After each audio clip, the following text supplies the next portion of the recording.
ఎందుకు ఈరోజు పోలీసు వ్యవస్థ ఎవరు చెప్పుతోలోకి వెళ్ళిపోయింది?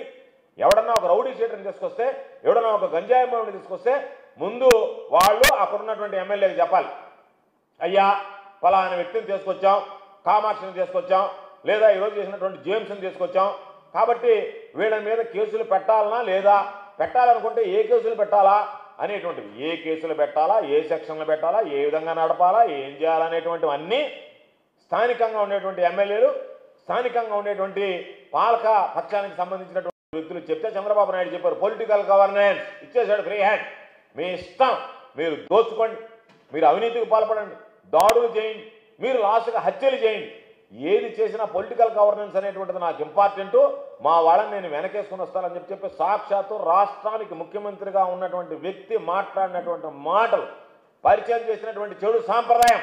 ఈరోజు నెల్లూరు జిల్లాలో అయితే ఉదయం లేస్తే పేపర్ తెరవాలంటే, సాయంకాలం పడుకోవాలంటే, సాధారణంగా మహిళలు బయటకు రావాలంటే భయపడేటువంటి వాళ్ళు ఈరోజు పురుషులు కూడా ఇంట్లో ఉండాలంటేనే ఇంటి మీదకి వచ్చి దాడి చేస్తారేమో అనేటువంటి ఆ భయం ఏర్పడేటువంటి పరిస్థితి ఏర్పడింది. ఎన్నడూ లేదు ఇటువంటి పరిస్థితి. ప్రశాంతంగా ఉండేటువంటి నెల్లూరు జిల్లాలో ఈరోజు నిద్ర లేస్తే హత్యలతో అట్టుడికి పోతుంది అంటే అసలు పోలీసు వ్యవస్థ ఉందా?